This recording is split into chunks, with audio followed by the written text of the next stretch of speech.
No hate text, ladies and gentlemen. It's a question, then it's an observation. So Sunday was the 10-year anniversary of Donald Trump going down the escalator and announcing his run for president. So here's the question. Knowing what he knows now, hated by half of America, his life in danger every time he steps outside and likely will be for the remainder of his life, his kids and grandkids, although rich, will have to live carefully also. Would he do it all over again? You could say, well, he ran again. That answered the question. That's not it. That's not what I'm talking about. I'm talking about the initial plunge. Now, money-wise, he reportedly was worth $4 billion in 2016. Now he's worth over $5 billion. His name, rightfully or wrongfully, inspires so much hate and venom. If he went down that escalator 10 years ago and instead of holding the press conference, Jill, went to lunch at, say, the Russian tea room with Melania, what would his life be like now? And how would he be perceived by America? Oh, yeah, he's the billionaire with some kind of candid ideas. Oprah liked him a lot. So did Phil Donahue. No real hate. Kids and grandkids live relatively normal lives for being in the family of a billionaire. Now, you could argue being the leader of the free world is pretty good. But his other life wouldn't have been chopped liver either. So what do you think if you got him on a lie detector and said, okay, if you had a chance to do it all over again, would you do it? Would he do it? Go ahead. This is radio. You have to talk. I think 1,000% he would do it, because I think part of what makes him tick, again, whether you love him or do not love him so much, is attention and power. And I don't know that there's But wouldn't he have that? No, not to the same degree. Not as much, but yeah. And I think for him, it's always about what's the pinnacle. I mean, he strives for it. He gets what he wants. He goes through. If you're being benevolent in your assessment, he looks for what he wants to do at the highest level and achieves it or exceeds it. If you're not being as benevolent, there's some probably some ego. Driven desire to be the best at all costs. And I think either way, he's doing exactly what he wanted to do and was meant to do.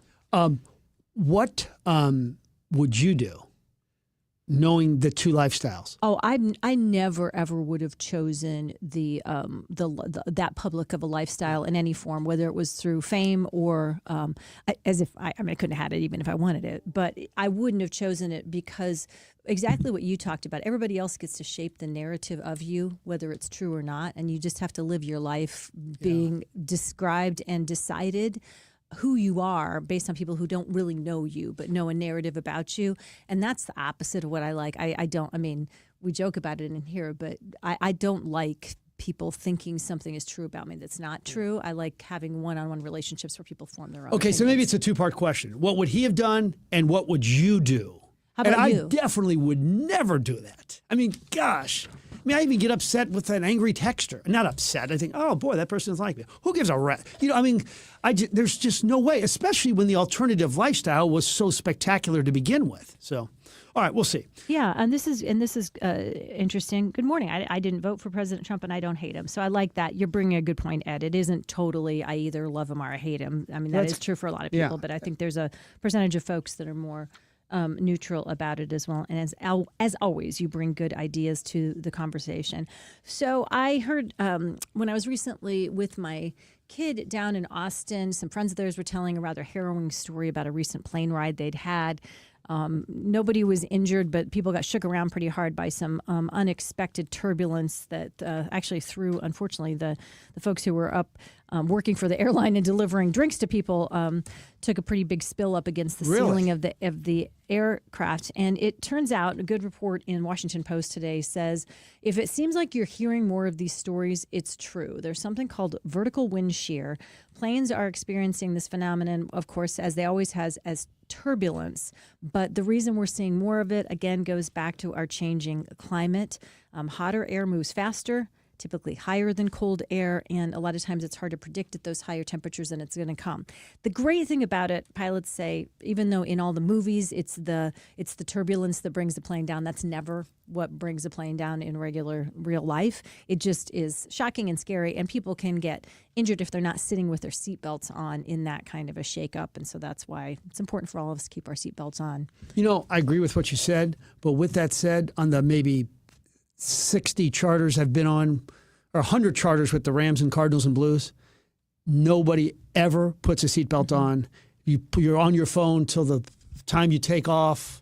You know, if you're up in the air, none of that ever happens. Yeah, and you guys never got shaken around? No. Well, apparently it's in the southern United States where we're going to see, just because of the variations. And so when you're flying south in southwest or southeast, expect to maybe keep your seatbelt on a little bit more if you're on a commercial. Yep. And on those flights, if you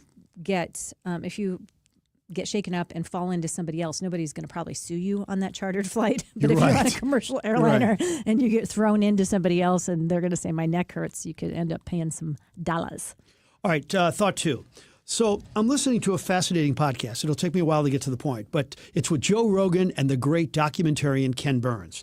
In terms of like listening to a person speak and hearing all these wonderful words and colorful descriptions just flow, out of his mouth. I mean, he's on the Mount Rushmore. Mm-hmm. William F. Buckley, George Will, Peggy Noonan.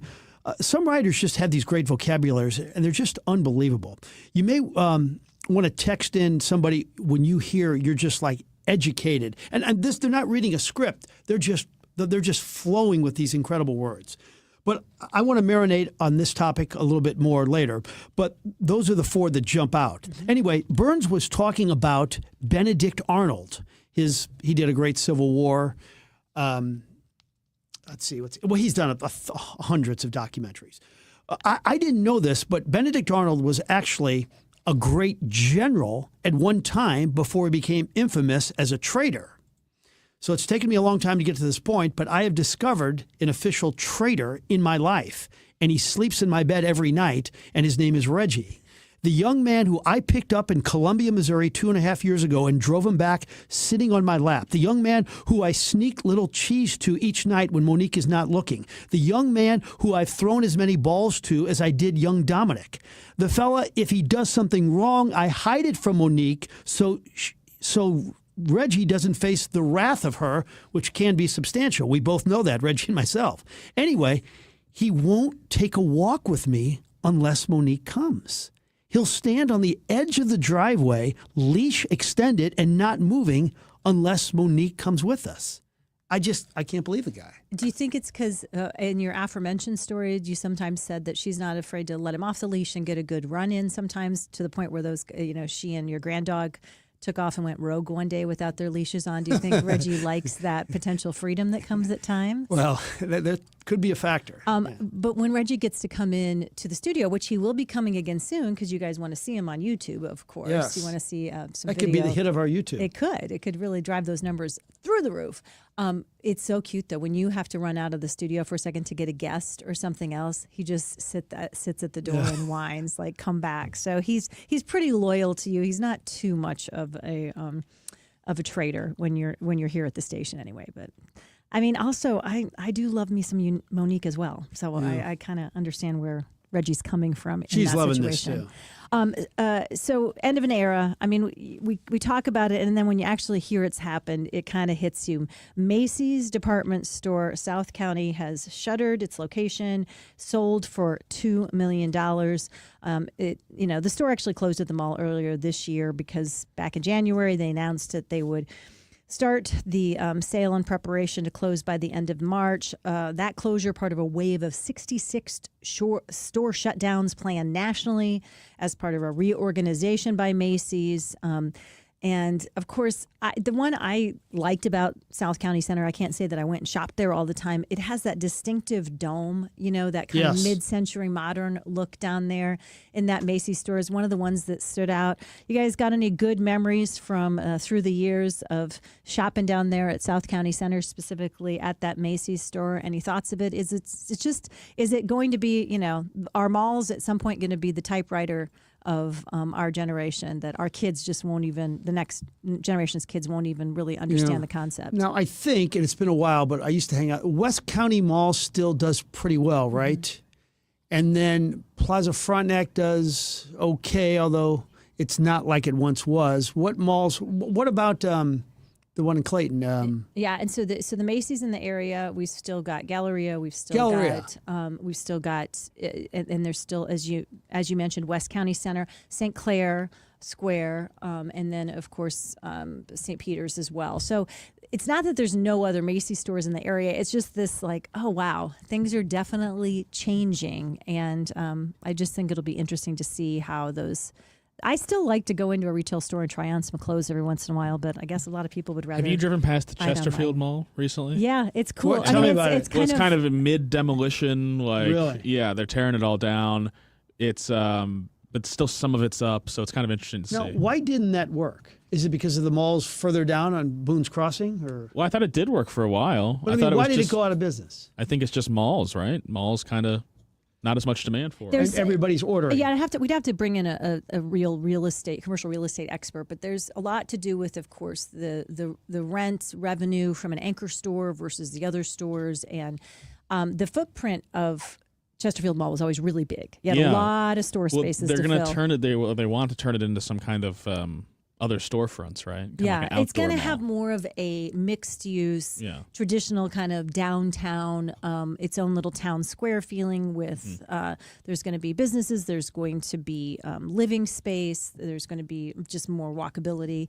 I think it'll be kind of a fun concept once it all gets done. Were you a hangout at the mall guy when you were growing up? I was not, but when I had the kids, we'd go to that West County Mall and that food court and eat some of that sesame chicken that can't be good for you, but it's real tasty as hell. Yeah, Wendy was apparently self-described mall rat back in the day at Chesterfield Mall, so she had to mourn that loss a little bit. Have either of you been to the West County Mall recently? No. They have a vending machine there that for fresh squeezed orange juice. But it's $9 for a cup of orange juice. Oh my gosh! From this vending machine. But does it actually squeeze it right in front of you? But how good is it? Machine. It was a fine. It's not $9. It was like orange juice. You know, it was. Now, have you ever had the orange juice at the original Pancake House? Oh my goodness! It probably cost $10. Yeah. Their prices are really high, but the food is really good. And there is something that is so delightful and kind of just Disney-esque about watching the oranges in the machine get squeezed and then drinking it. I have to say, I don't think you can eat breakfast there for $25. It's not cheap for sure. I mean, a lot of food. If you're somebody who likes a lot of food, oh, the omelets are like they're on steroids. They're humongous, and the pancakes they're really good. So yeah, they are good, but not my favorite downtown diner, Chili Mac, where you can still get a very delicious breakfast for about $7. Oh, I'd much rather go to the Olivet Diner. I'm with you. Okay, thought 3. Stream of Con. It's National Root Beer Day. I don't think there are 5 things better than a frozen mug with root beer in it. They're just not. Number 1, root beer, IBC, A&W. I'm maybe going old school and Frosty, which you can still purchase somewhere, I know. Today is National Garbage Man Day. What percentage of people tip their garbage man around Christmas? That seems like the right thing to do. Mm-hmm. And then finally, one sports thought for me from the day. Cardinals are about to begin a 3-game series with the White Sox. They are so bad. Over the last 2 seasons, they've lost an average of 111 games. And guess what? They're on pace to lose 111 games this season. Cardinals got to win a series, almost have to sweep. Speaking of malls and orange juice, do you remember Orange Julius's? Oh, yeah. There's nothing else like that. I still will crave that. That's every really once old in a while. school. You can find the recipes online that are supposedly pretty darn close to what the recipe was at the mall. Do you guys all remember that? Are they not as around well? anymore? Orange Julius out of business? I don't know of any in St. Louis, but are they completely gone? They merged at some point. There was something to do with Dairy Queen, and I can't remember all of that. But I haven't seen one for a while. Yeah. If there's one around, but if there is, please tell us. And if you are craving it, maybe we'll help you scratch that itch. Couple of stream of consciousness thoughts for me. Today's yesterday was the 16-year anniversary of when I started my own business, Jill Farmer Coaching. Hard to believe it. Back in the early days, I still was like, how could I have chosen an even cheesier career than TV news, than life coaching? But it's been a good ride. Incredible people along the way. Still love to do the work. Mentioned I got to be at Andrews yesterday doing it, and I still really enjoy it. And adding the Radio Life 2 coaching has been a nice pairing for the last year. Looking for a good book series over the summer. I got started a few months ago on a series of murder mysteries called The Dublin Murder Squad by Tana, and it's spelled Tana, French. And it's Frank, I haven't had a series of books capture me so much. I was like a little kid, like with the Harry Potter books. I could not wait. As soon as I finished one, I immediately downloaded the other one and had to start. How many in the series? I have just finished the 5th, and I'm a little sad. She's written other books. I've read many of her other books, but the fact that the series is totally going away and I'm losing a connection to some of the characters that she has written about beautifully. So if you like a murder mystery, you got to really like that and be willing to have the stomach for that plot line. Tana French is how she pronounces it. Series of books, highly recommend. All right, that sounds great. All right, let's take a short time out. When we come back, Dr. Rick, get the questions in on the Royal Banks of Missouri text line, 84126. You can watch us 550 KTRS TV. And now, KTRS weather from the John Beal Roofing Weather Desk. Partly cloudy.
All right, welcome back.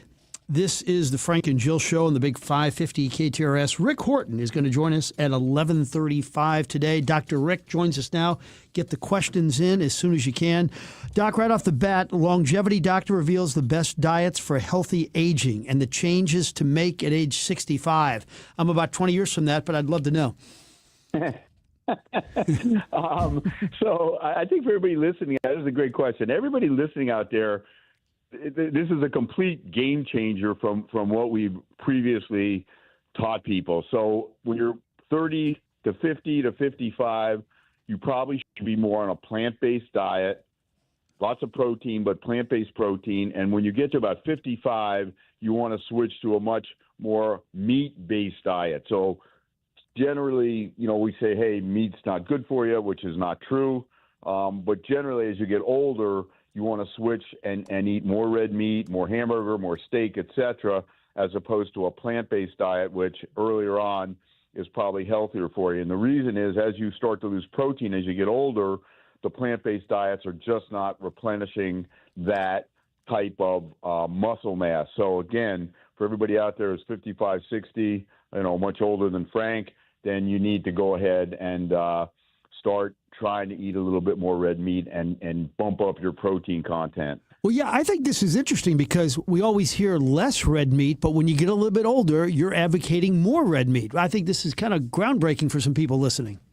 Absolutely. I was shocked because, generally everybody's going to plant-based diets. Oh, you're going to live longer, longevity's better, and that's just not true. The other thing is, I think in the long term, there is this idea that not eating red meat is healthier. And I think if you're eating red meat 3 meals a day, McDonald's 3 meals a day, yeah, that's not healthy. But if you're eating red meat once or twice a week and you're eating some chicken and some varied fish, I don't think we eat enough fish, then that's a whole different deal. So I think one of the things that we need to understand is that you want to vary your diet a little bit, but as you get older, you want to vary your diet more towards red meat, which again, as you said, is a game changer, and that's not what we've been taught. Well, I guess my grandpa had it right all along because, boy, he took in a lot of red meat throughout the course of his entire life. But he didn't follow the part where you weren't supposed to eat as much of it in your early years, I'm afraid. Most common cancer in women, breast cancer, also one of the deadliest. Really some very hopeful information and news about a possible vaccine. I think this is, again, groundbreaking, and I think we're going to start to see vaccines against cancers. We're seeing it in cervical cancer, and we're seeing it in some of these as young women are starting to get vaccinated. And I think now you're seeing it in breast cancer, and the thought being that 75% of breast cancers will be eliminated via vaccine. And I think the real answer to this is not that. I think there's going to be a number of vaccines based on the type of breast cancer you're going to be concerned about. And I think we're going to be able to eliminate almost all of breast cancers with vaccines at some point. But right now, this is crazy that, if you have a vaccine and you have a vaccine when you're young, your chance of getting breast cancer drops significantly. And I think everybody, as this technology evolves, a lot more important than COVID, should be looking at this and following that and then asking for that vaccine. So again, I think as technology progresses, we're going to see more and more vaccines for cancers, and we need to be on our A game looking for that, because certainly a lot easier to treat not getting it than treating it early or being worried about it or having a family predisposition. What's the story with lactose issues a little bit later in your life? I taped a TV show with Joe Fresta yesterday. Joey Pashota brought in these incredible milkshakes from Oberweis. I took about 3 or 4 sips, and I just realized I'm going to pay a terrible price if I try to drink this thing, and I had to throw it away basically for the first time in my life. So why did it happen, at age 50, that all of a sudden I'm a big milk drinker, I can't do this anymore? What happens to the body? Well, so we all become lactose. So we're the only species that drinks other people's milk, right? I mean, there's no other species. We drink cow's milk.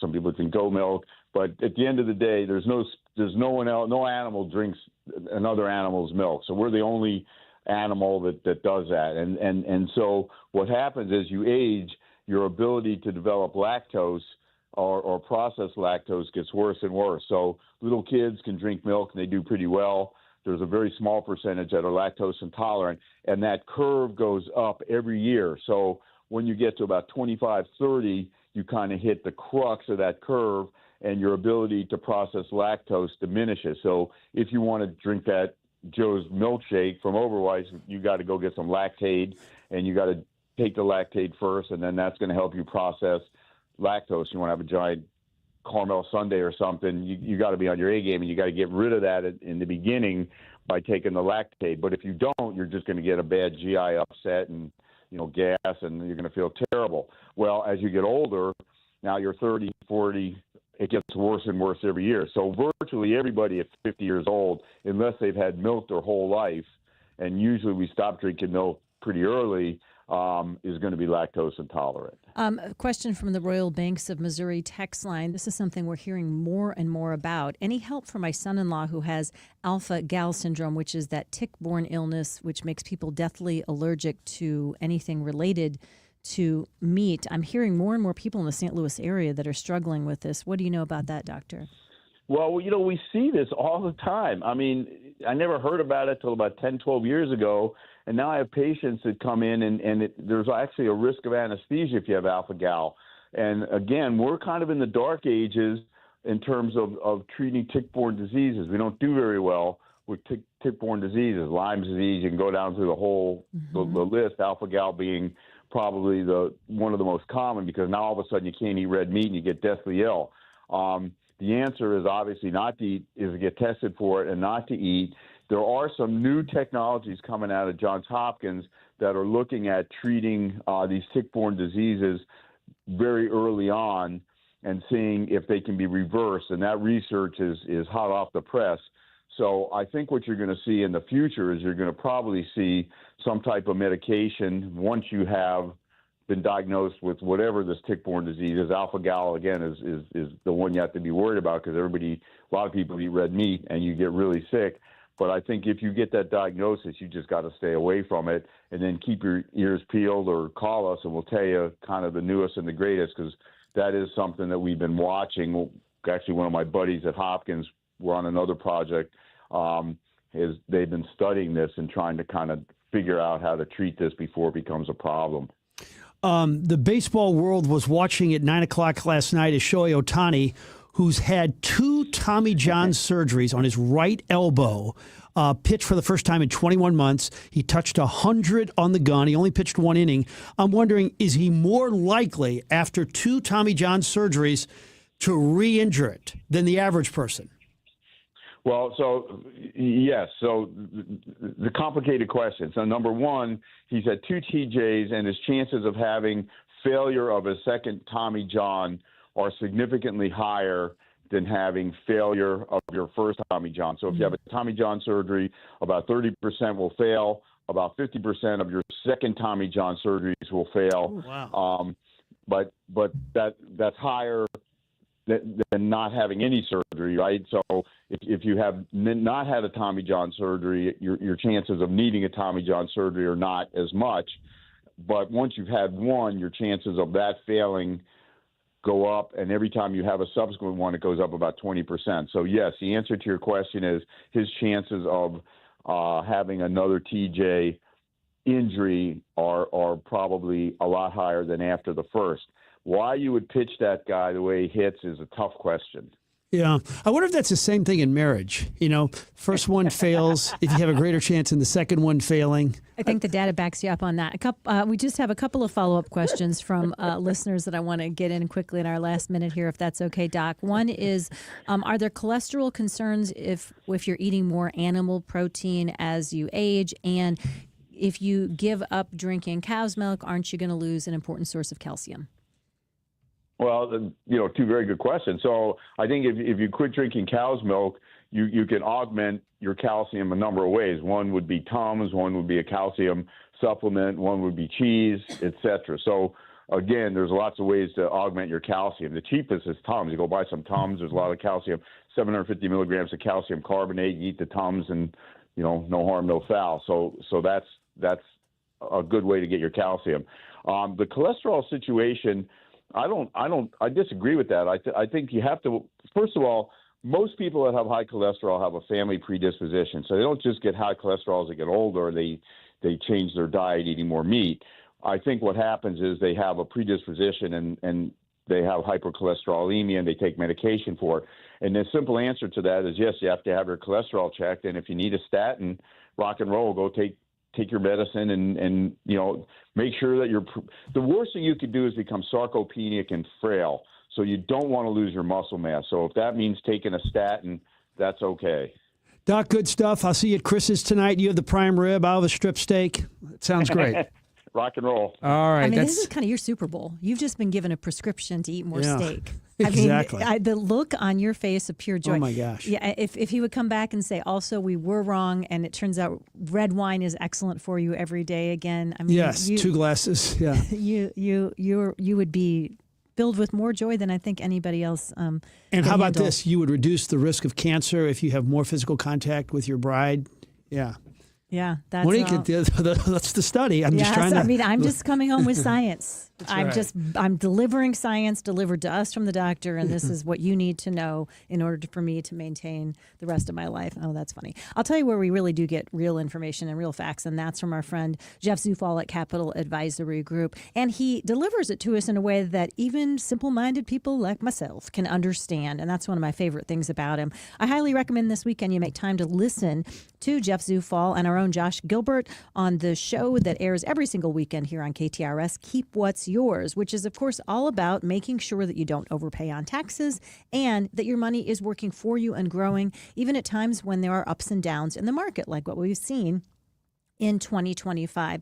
Jeff and his team love working with people who are ready to make a commitment to taking their money a little bit more seriously. He doesn't need you to be a financial expert. As a matter of fact, if you know nothing about money, but you finally decided now's the time you want to turn the corner and get serious about committing to having the kind of retirement you've always dreamed of, now's the time to reach out to Jeff and his team. 636-394-5524 or go to Capital Advisory grp.com.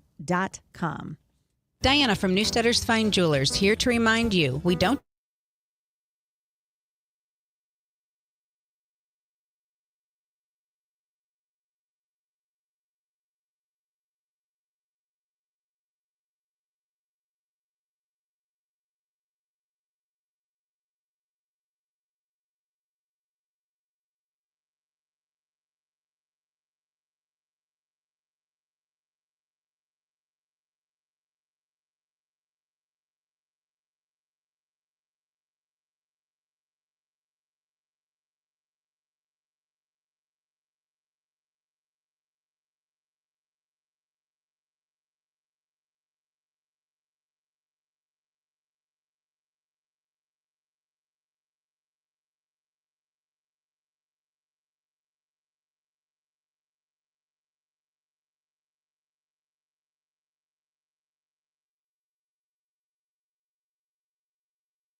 conversation with him while he was in there, and you thought that he was going to maybe shoot himself while he was in the car.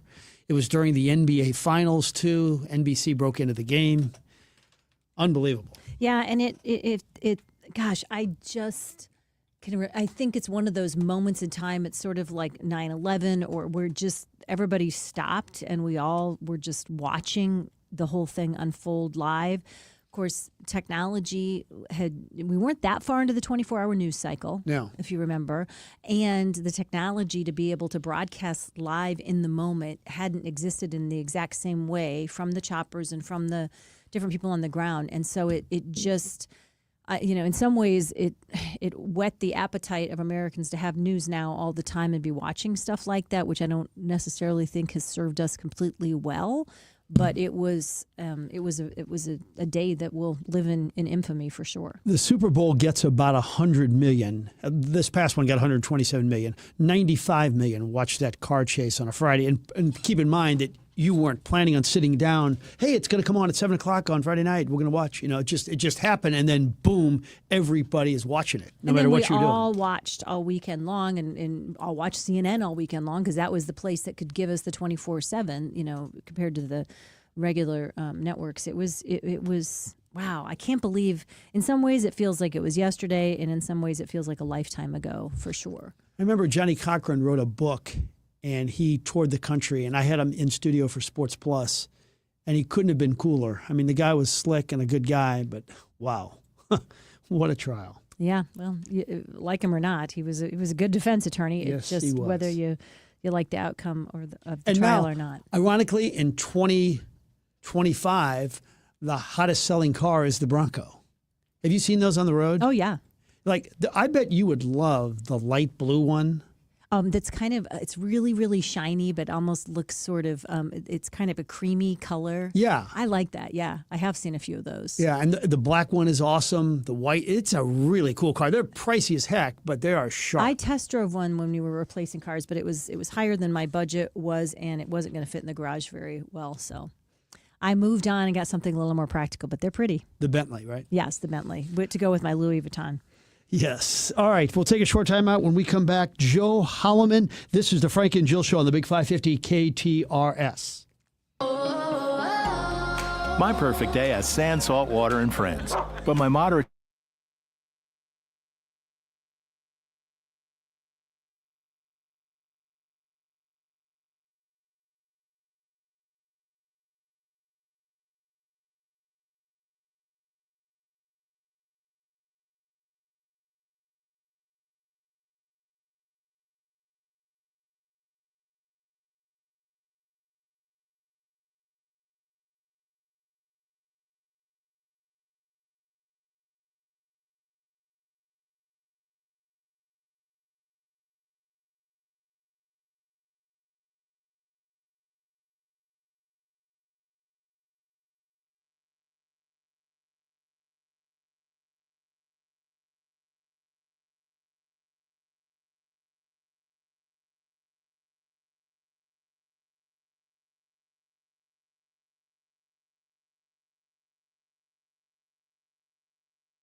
KTRS News, I'm Steve Potter. A man from Jennings has been sentenced to 20 years in prison for a murder on the St. Louis riverfront.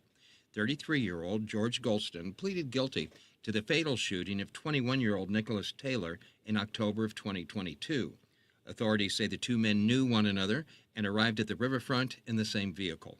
Golston has a criminal history that includes assault, robbery, burglary, and a federal firearms offense.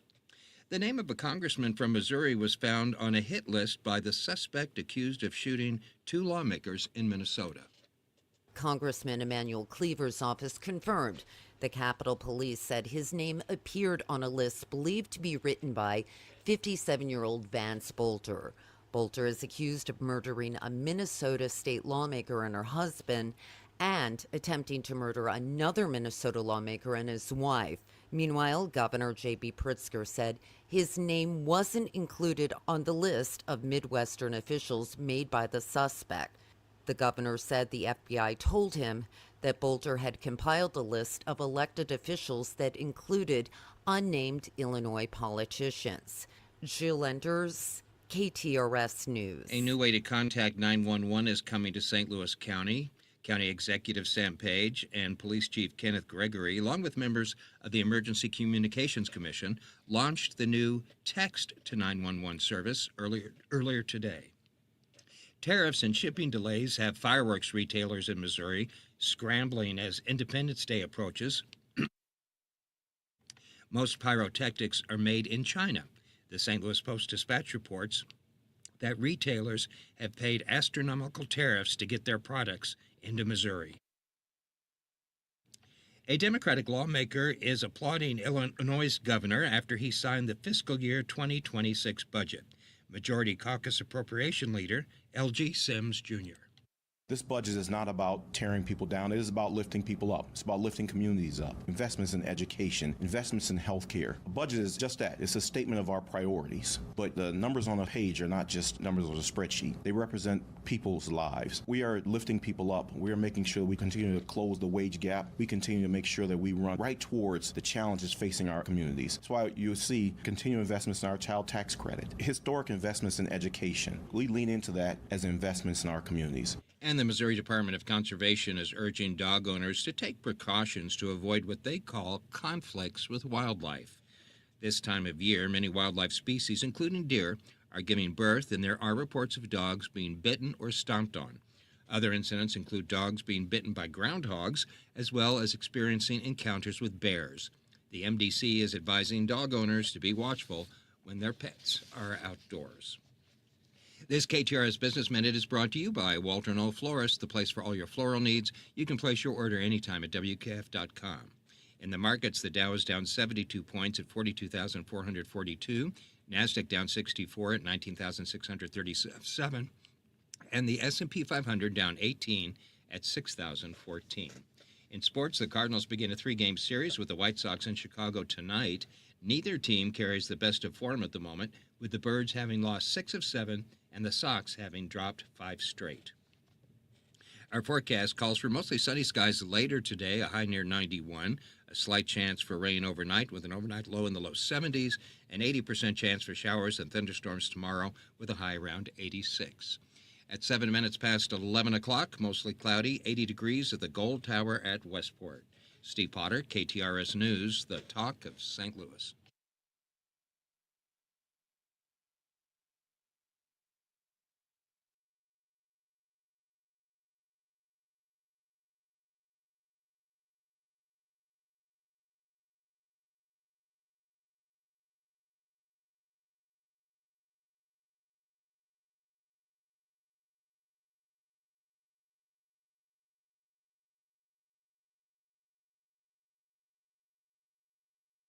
For president.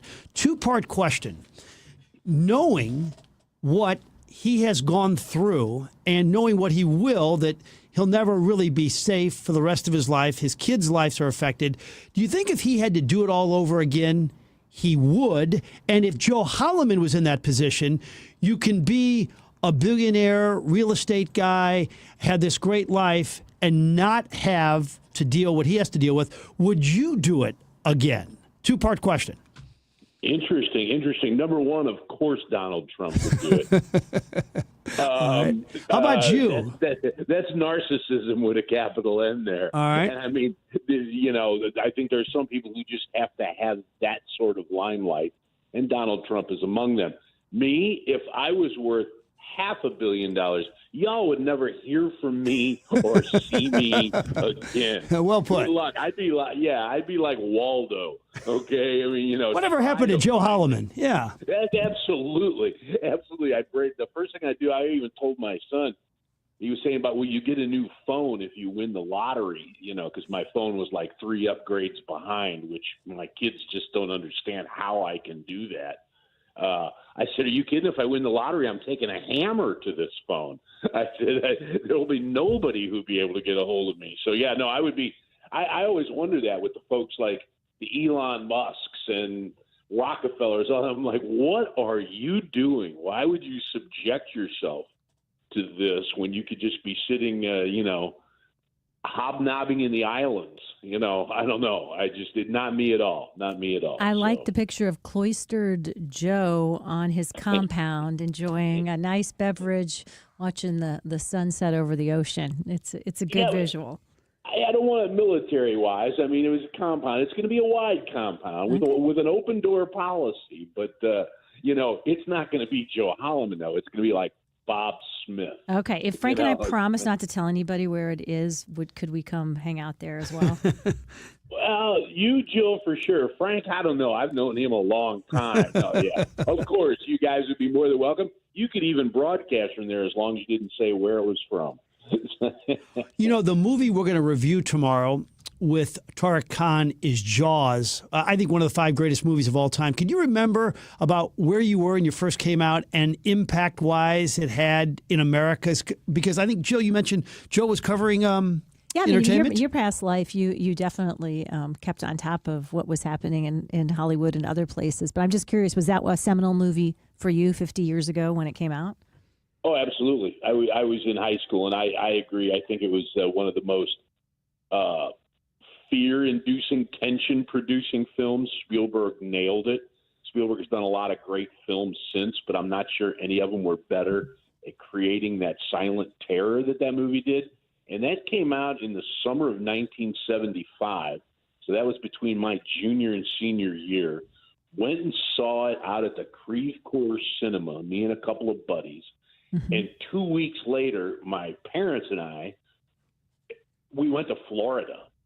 And so we're out in the ocean, and there's, as fate would have it, there were some dolphins. Oh, boy. And people would not get in the water, and the lifeguards are like, they're dolphins. And it was like, yeah, whatever, and so you had the whole – and nobody would get out there. But it was just one of those things. Everything was about sharks, you know. And I remember, I was 17 years old, so it wasn't like – scared, like when you're a little kid, and it wasn't the scared of like somebody jumping out from a door most of the time. It was just the way Spielberg used that music to where when the shark would approach. It was just, to me, it was a masterpiece of bare bones drama, and I put it up with French Connection, another movie where I think there's no wasted moment in it. There's no section of that movie where you go, well, you could do without this. To me, everything came together, and it was a frightful movie. And I remember, getting in the water off of, it was either Daytona or Fort Lauderdale. I forget where we went that summer. But it was just like anytime any little thing would touch your leg, you'd be like, what was that? What was that? Trying to be 17 and cool, scared of any seaweed. An interesting timed vacation for you to happen to be out of St. Louis and near the ocean when that movie came out, for sure. Closer to home here, news over the last 48 hours, I believe, Toni Jackson, the auditor, her position was to make sure everybody was doing their job and spending their money as they're supposed to. In the county, it's been decided that she was not doing her job and not using her money as she was supposed to. Thoughts on that? Well, basically wasn't doing her job, full stop. She hadn't produced an audit. If you're going to be an auditor, produce an audit. Yeah, especially when you ask for a bigger budget to do this job. Right. Find something to audit. go audit the carpool. Go audit something. And I think that was where it had become on sort of patently absurd that no one was. It's one thing to say I question the findings of your audit. I question. We're questioning what is it you're actually doing. And I believe this was to replace an auditor that they were unhappy with before. I mean, it seems to me that if you take a job as an auditor, one would think your first directive would be, okay, let's hurry up and crank out an audit. And it was just, I mean, to me, the county has done some things that have to make county residents wonder about just the fiscal management that's going on.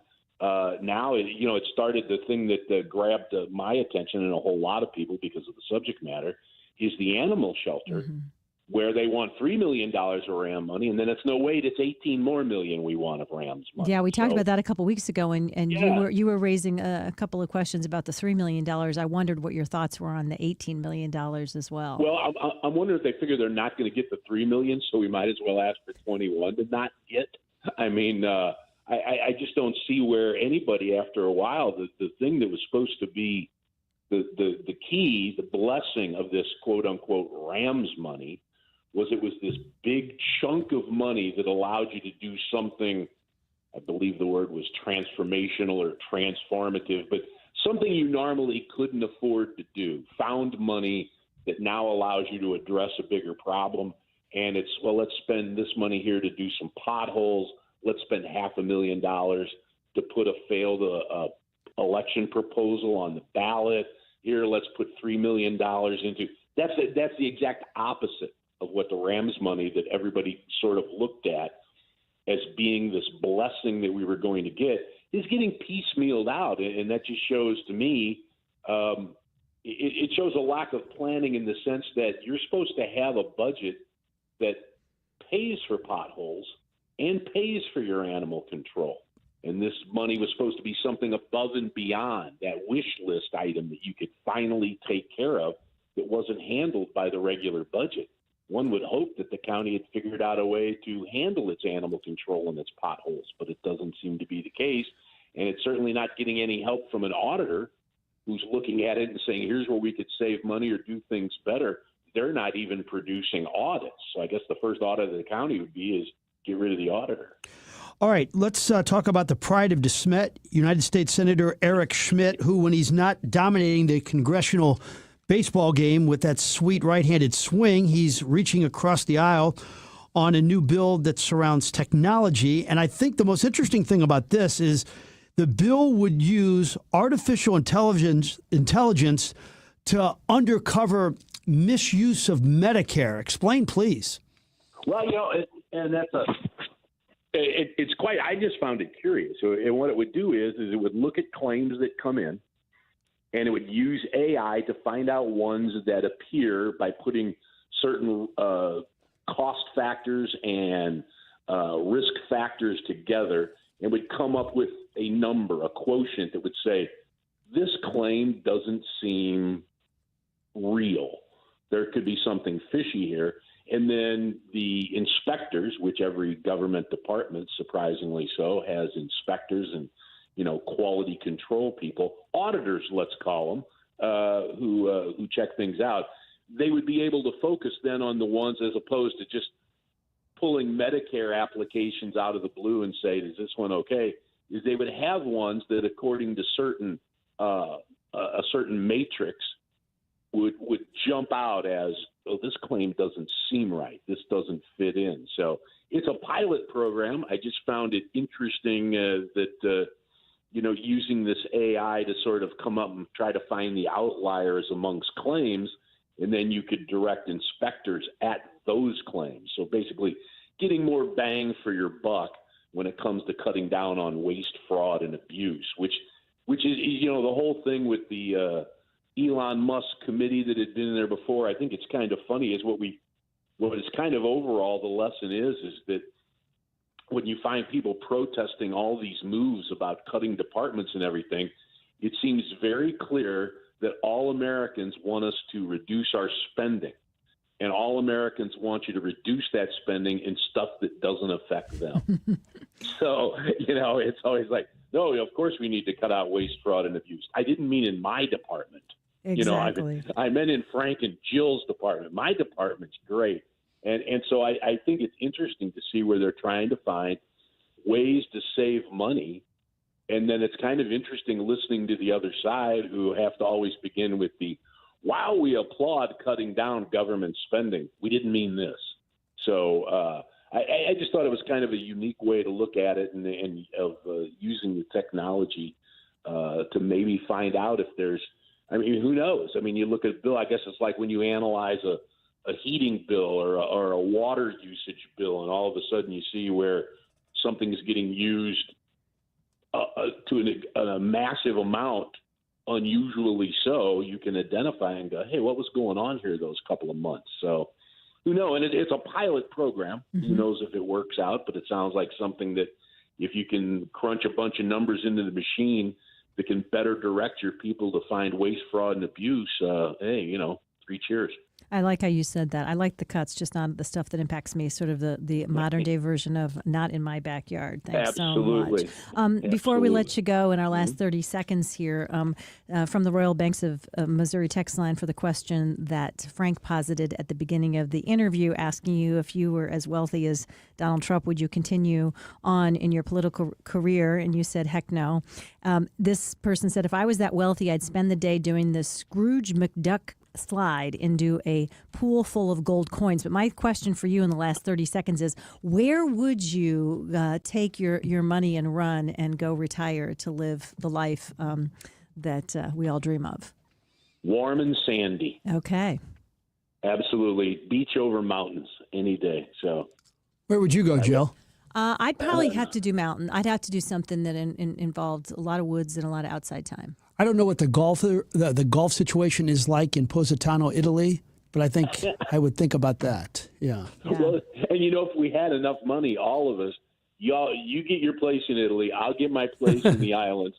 You get your place in the mountains, Jill, and we can all visit one another. I think that is an excellent idea. Very practical, very efficient. Well done. Fellow super rich people just hanging out together. So good stuff. We'll talk next week. Thank you so much, Joe. See you guys. Have a good day. All righty. Well, some of you are going to say, Jill, that's a little weird, but I have actually called my friends at Premier Heating and Cooling once again, even though my air conditioning unit is working absolutely perfectly, because, I had the clean and check and the technician was out. He pointed out that we had pretty outdated and not very efficient thermostats on our units. Actually, we have one on each floor, and they do not work particularly well. They've been around for a long time, and there's such great options in the world now for smart thermostats that you can program from your phone, that you can program and have them be much more efficient than mine are, which means I could be saving a boatload of money if I was able to better program the thermostats in my house. So I got to thinking about it. John and I talked about it. We said, you know what, you're right. So I called them, and of course they gave me great information, the exact cost, the best options, good communication about working with my schedule to get them out to make these changes. And that's going to be happening this afternoon. So I'll report in later about what that improvement in our lives means, both to the bottom line of our energy bills, as well as just the convenience of having thermostats that don't just sort of take off and have a ghost where they throw the temperature up and down by 20 degrees automatically, which is kind of what we got now with our 30-plus-year-old thermostats that are there around the house. Premier Heating and Cooling, the professionalism will blow you away. The warmth and care that they take for every customer blow you away, and that's why I keep coming back and why I love being a customer of Premier Heating and Cooling, and I'm pretty sure you will be too. 636-916-1122, premierheatingcooling.net. Berenmeer Glass and Door, simply the finest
on the radio. Want a quote? It's the song and quote of the day on the Frank and Jill Show. Right here on the Big 550 KTRS. Welcome back, everybody. Frank and Jill Show, time check 11:26 on this Tuesday. So yesterday, song of the day was a little bit of Mamas and the Papas, reflecting on the fact that it was Monday. One of you listeners thought it'd be a fun challenge to try to find a song of the day for every day of the week this week. So here's our entrant for the Tuesday song of the day with that, giving us that directive.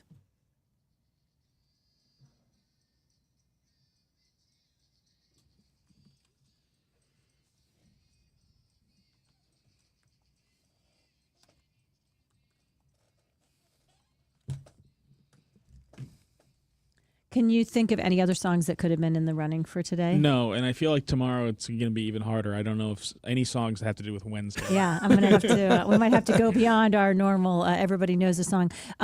Tuesday Afternoon by Moody Blues was another pretty strong contender. I mean, that's one that everybody knows. There was I know the band. Yeah. You'll know the song too. Okay. It's a pretty common one for sure. So, but Ruby Tuesday got to number one. Yeah, and I'm going to admit it, and I'm going to come off as a complete dingbat here, but I, honest to God, thought that was a Beatles song. Well, it sounds a lot like a Beatles song. Yeah. And I just didn't, I knew the song. I can actually probably sing a lot of the lyrics, and I'm like, wait, the Rolling Stones, and then I looked up the information, and until I was today years old when I knew that was I not don't blame you. A Beatles song. Don't you think with a song like that, which is a really good song, I don't think it's like an unbelievable song. Don't you think that's because they had 3 or 4 previous number ones? Oh, Stone's got another song. Let's make it number one. I don't know. I mean, Connor, you are a better music historian than I am, but do you think it was just because they were kind of copying the Beatles' sound at that song? Because that's what the record label wanted them to do? I mean, that's not what I mean, that's another angle. But my angle was because they're the Rolling Stones and they've had 3 previous ones, it would have an effect on the success of the next song. I think this was kind of before they really... This was like their 4th or 5th, was number it? one. Was it? Yeah. But it was in the 60s. It was 1967. And they didn't really kind of get bigger until the 70s. So I don't know. There's probably a little bit to what you're saying, though. Popular band puts out a song and gets to number one. Those other hits, were they more reminiscent of that kind of, I guess, I mean, I can see the record label saying, hey, this sound that's coming out of England for the Beatles is really working well. Yeah, How let's about do that. Let's do that. Yeah, that's probably what happened. Yeah, I could see that happening as well. Soundbite of the day. I just thought with a lot of things happening in the world, sometimes it's good to put a smile on our faces. And Nate Bargatze does that for me, I think, more than any other modern comedian. See if this puts a smile on your face this morning. And I thought it was a waste of my time. In my head, I was like, who's going to be typing? Cursive is the future.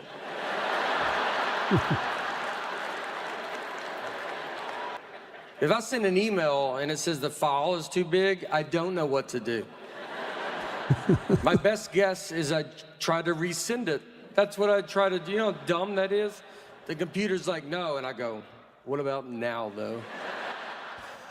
Okay. This is funny because this is what happened to you. This is ironic. Today. It's so ironic because I was actually trying to send the audio file of this exact clip to Connor this morning, and I could not, and yet I kept doing exactly what he said. How about now, Connor? How about now? Yeah, it was like 4 times. Well, did you get it now? No, I didn't get it this time either. Yeah, exactly. I was indeed being as big of an idiot as Bargatze is making fun of himself for being in that situation.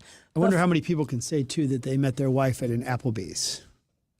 That's where they work together. I know. I think he's done some humor on that. Can you imagine that? Yeah, that's pretty good. Did you take typing class? Pardon me? Did you take typing class? class?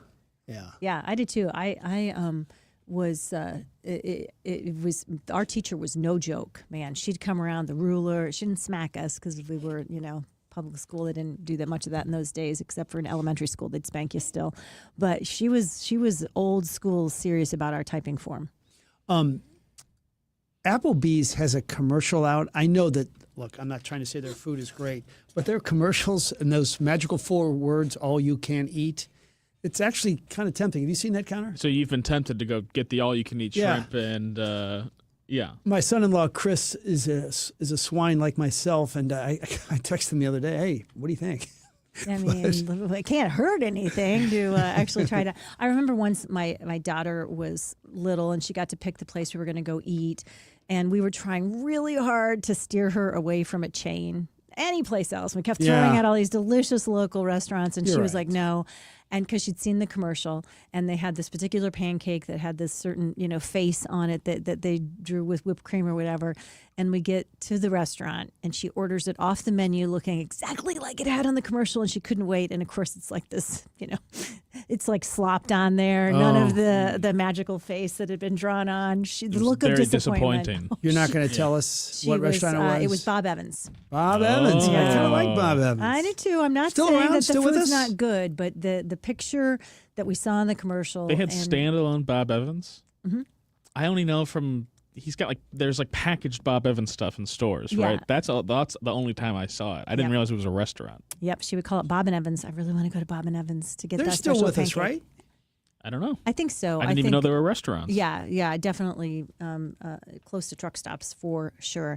Hey, if you're thinking of hitting the road anytime soon, of course, Altair Travel and Cruises has just what you need, including grandmas and grandpas out there. A lot of you are signing up. There's just a little bit more time to be able to sign up before the final payment is due on a really fun trip that McGraw is taking along with his adorable daughter, Emerson. It is a Disney cruise that's happening over Halloween, just coming up here in October. And again, apparently a lot of great people are signing up, parents and kids and grandparents and grandkids. It's one of those things where you get to have a lot of fun packed into a shorter duration of time. It's a long weekend cruise. Sounds like it's going to be incredible. Of course, other Altair Travel and Cruises trips that are coming up with KTRS personalities include the trip to Costa Rica with Heidi Glaus.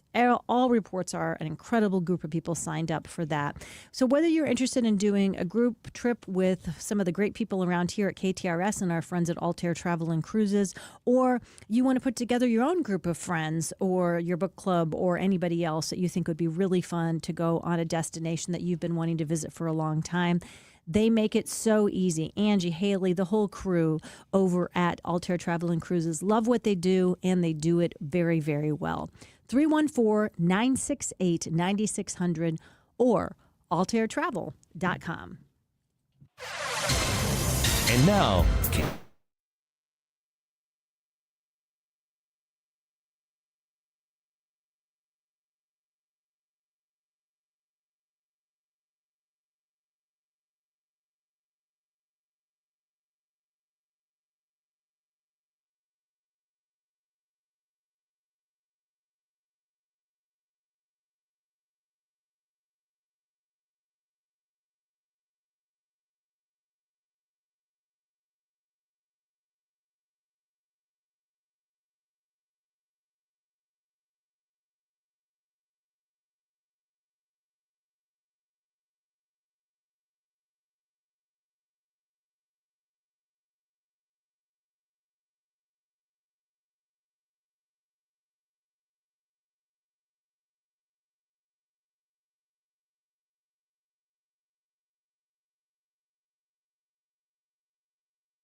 To the Frank and Jill Show on the Big 550 KTRS. When we think of Rick Horton, we think of the crafty lefty out of the Cardinal bullpen on pennant winners in 85 and 87. Later won a World Series with the Dodgers in 1988. But most people don't know he co-starred with Kevin Costner in one of the greatest movies ever made. Rick Horton, welcome to the program. Explain, please.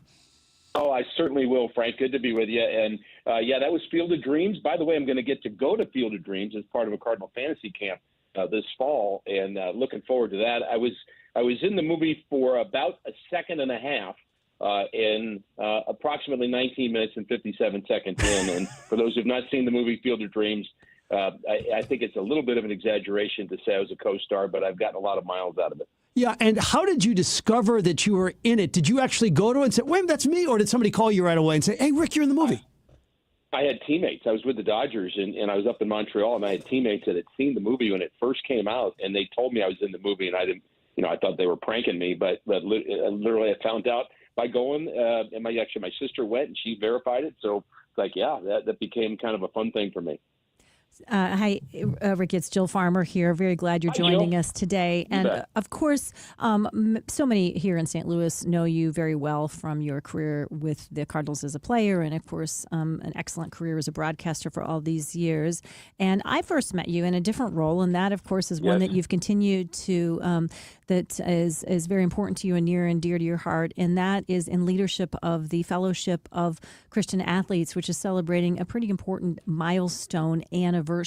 For those of our listeners who aren't familiar with the organization or its origin, tell us what we should know. Well, thank you, Jill, for the opportunity, both you and Frank. And I also am grateful, Jill, for you and Frank and your support of FCA and willingness to help us out over the years. It's really just a great work. It began in St. Louis in 1965. It's a national movement just to connect athletes to a place where they can be together and share their faith together in high school groups and camps and all of the activities that we do. But it really was founded by local coaches and business people that wanted to see a Christian influence opportunity in our schools and with our young people and in sports. In fact, a couple of Cardinals were involved at the early going, Charlie James and Joe Cunningham, who worked for the Cardinals, and they were part of several people who kind of put things together over the years. And, FCA is in about 70% of the 21 counties that surround St. Louis and the schools and the high schools. And we're serving coaches and athletes and giving them opportunities, again, to share and grow in their faith. Rick became the executive director, I believe, in 1993, 94? Yes. And 93. What about a story that may jump out at you about the impact that FCA has either had on a school or a particular athlete that really jumps out at you and that really makes you think, boy, I'm glad I've spent these countless hours with this organization? Well, I get that experience every year, Frank. Honestly, I do, and it's actually hard for me to pick one. We've had, I estimate, we kind of sat through and estimate there's been 100,000 or more students involved in huddles over the 60 years of FCA's involvement in St. Louis. So, the people that we serve for those years when they're in school, and then they kind of move on, and then we get a whole new group of people that we kind of serve. So you think about the fact that, it grows that way. It's exponential. The opportunity we have to influence, and the influence of a coach we know is incredibly important. So, I can tell you, it's impossible, Frank, for me to pick out one. I know many, many, many coaches whose lives changed because of their influence. It's a Christian influence, it's the Holy Spirit's influence, it's God's influence. But FCA was the vehicle that presented that, and I've seen that with several local coaches that I'm connected with. I meet now. After all these years, I meet people on the road traveling. There's a pastor up in Chicago that was involved in FCA on the Metro East Side that I stay in contact with, and he talks about the FCA's influence on his life and his family and people who have become missionaries. And it's just a countless barrage of memories that come to me of how people have been influenced. FCA's had the chance to serve in difficult times. And I think about, serving when Darryl Kyle died and serving when J.V. Kane died with the football Cardinals years ago. Our staff was involved in serving the sports teams at a professional level, and that's been part of what we do. But that happens in high schools all the time, too. I mean, accidents and difficult situations at the high school level where we're kind of in place to serve people and help them. And beyond that, just to have a connection with people that believe what you believe and they don't feel alone. It's not just in your family or in your churches on Sunday, but you can go to school and still kind of have a connection in hallways and locker rooms, on football fields, and on volleyball courts. And that's kind of just, it's so many stories, Frank, I can't pick one. So a million years ago, I hopped on a school bus in the middle of the summer and drove out to Colorado and had one of the best weeks ever at camp, at FCA camp there. Is that still part of the experience for huddle groups and kids who are interested in it? No question, Jill. And I remember you telling me that story years ago when you were speaking at one of our events that we had. And that's, just countless stories. Again, I've got goosebumps thinking about that, about people who have had meaningful experiences by being a part of FCA summer camps. And you're talking about Estes Park, Colorado. We have a lot of local camps now. We've had more than 10,000 campers over the 60 years in St. Louis come to a variety of sports camps. There's a basketball camp going on now. We've had football camps. We've had guys' weekends. We've had girls' weekend retreats.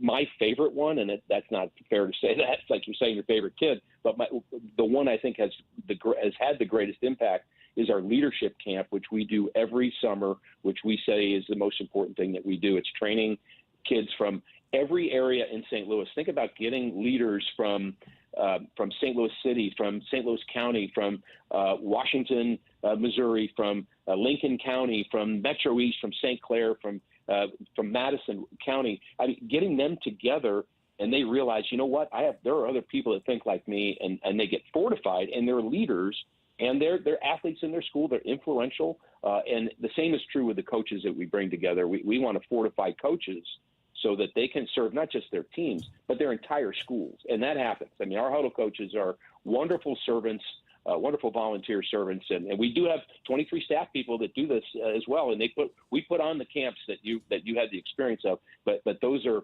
there's just so many things going on. We're just excited that we've had the opportunity to serve the community for 60 years now. Cardinal broadcaster Rick Horton joins us on the Frank and Jill Show on the Big 550 KTRS. I want to ask you about faith on the field and how you see some athletes demonstrating that, and then sometimes they get angry. Like Jesus Christ got angry in the church and threw the tables. I remember Andy Bennis told me once that he was doing hymns on the mound while he was singing. But what about that delicate balance? You want to be this fiery competitor, but you also want to be Christ-like. Yeah, it's a great cutting edge. I actually had this conversation with Bobby Basson years ago that folks will remember as an enforcer on the Blues and a Christian. It's like, and the question was asked to him, how do you do that? It's like, well, and his answer was great, because his answer was, I don't have something I have to put before God every day. And that's what we want for people to do. We want for people to look at it in light of the Scripture, in light of biblical teaching, in light of kind of how you're led, but obviously we're called to be excellent in everything that we do as athletes or as students or as parents or as whatever. We're called to be excellent, I believe, and that's I think a biblical pursuit as well. And so you're trying to work hard, and with that comes real emotions. We don't need to deny our emotions as Christians. I think we just have to deal with them in light of a biblical way to handle them. So don't sin in your anger is the biblical admonition. So when you get fired up on the field, there's a way to kind of feel that, but then obviously respect, integrity, all the things that we value with athletes is something we try to teach. And there's a great story about the late, great Mark Arneson, who you worked with hand in hand with FCA about anger and an FCA speech he was about to do. Can you relay that to our listeners? It's wonderful. So that is one of my favorite stories ever. Mark, the late Mark Arneson, was an absolute dear friend of mine. Actually hired me to be the director in 1993. He was on the board. He was instrumental in hiring me to be the second director, which I did for 25 years as the Metro director. Eric Arneson, his son, now leads the ministry. But Mark, when he was in his playing days with the Big Red, was on the kickoff team, and when he went down the field, he got kind of in a little scuffle with a guy on the other team and kind of threw a big elbow at him and kind of knocked him down, and he got thrown out of the game. Okay, this is on the kickoff. And so he comes back to the sideline. Now, all of his teammates knew that he was speaking at the Billy Graham crusade the next night in St. Louis. And so when he gets to the sideline, the announcer says, and getting thrown out of the game is Mark Arneson. And they kind of were laughing about it, and they said, aren't you the guy that's supposed to speak at Billy Graham tomorrow night? So Mark was mortified by this. Mark, very sweet guy, but a tough guy, tough linebacker, great player.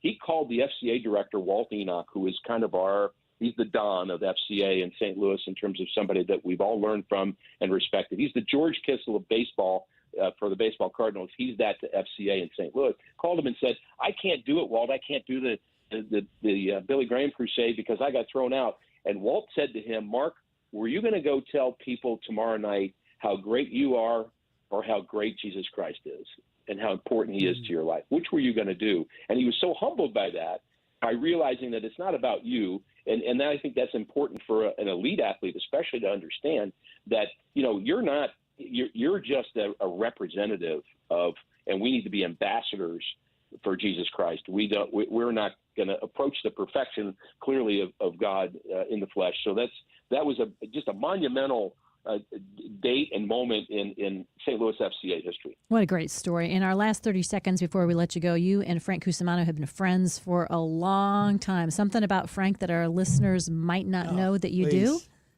Oh, my goodness. I can go a long way on Frank. Here's what our listeners might not know. Frank was one of the first person to get me started in TV.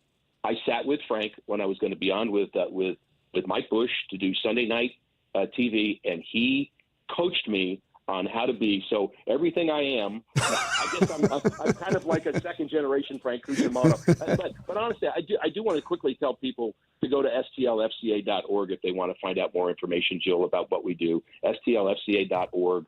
We've got Christian Day at the ballpark coming up. We're inviting our alumni to come to that, and we'd love to see them out at the ballpark. Rick, you're the best. We'll see you at the ballpark. Thank you so much. Thank you both. All right, the great Rick Horton. Again, the toughest thing to do in St. Louis is to find one person to say something bad about Rick Horton. I challenge you. Well, somebody who gets a lot of you saying good things about him is our friend Ryan Raphael. I just love the fact that we have every so often a texter just text in and say, hey, I followed your advice. I reached out to Ryan. I had my meeting and I feel so much more peace of mind. He was excellent. He helped us through this process because he is, of course, the Medicare man. His real official job title has something to do with being an expert in the field of supplemental insurance for Medicare folks, but really all we have to know is he is the Medicare man because he understands this stuff backwards, forwards, inside out. All the things that we find confounding, overwhelming, a little scary about the process, whether you're getting ready to turn 65, someone else in your life is, or you're already there and you're a little behind the 8 ball and should have taken care of this sooner. Wherever you are on that spectrum, Ryan is here to help you. All you have to do is reach out to him. He gives you his actual cell phone to do that. Doesn't get much easier than that. 314-368-6808. Call his cell phone again, 314-368-6808. Set up that appointment with him. Have your questions ready. He will answer them. It's like having very high-priced consulting at your fingertips, but you don't have to pay for that expertise. Under the law, it's covered by the insurance agencies. Reach out, 368-6808, area code 314, or visit MedicareManSTL.com. Foundation cracks come in many different shapes and sizes.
The Bommarito Automotive Group is Missouri's #1 automotive group. They've sold over 1 million vehicles by giving you a better price, a better selection, and more for your trade.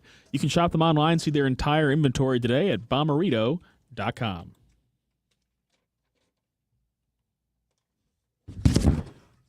All right, welcome back. This is the Frank and Jill Show. I want to remind everybody that the great people from Kunis sponsor our weekly special, and the Daily Bread, and Pat Judd will be with us on Thursday in studio.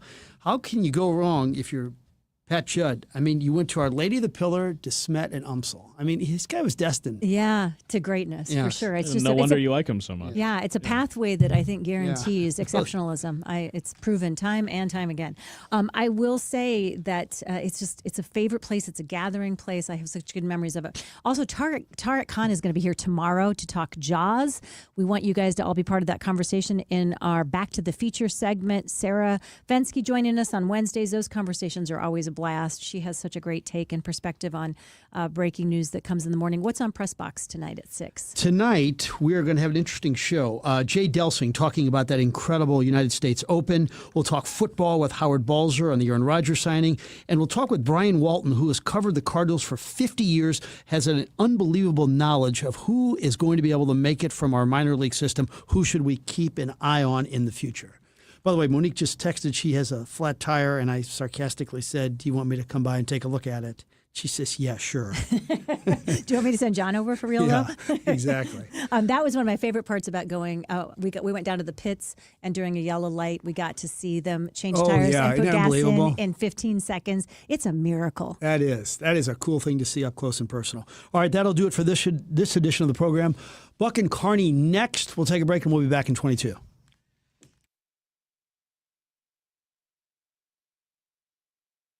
Are you over 50 and constantly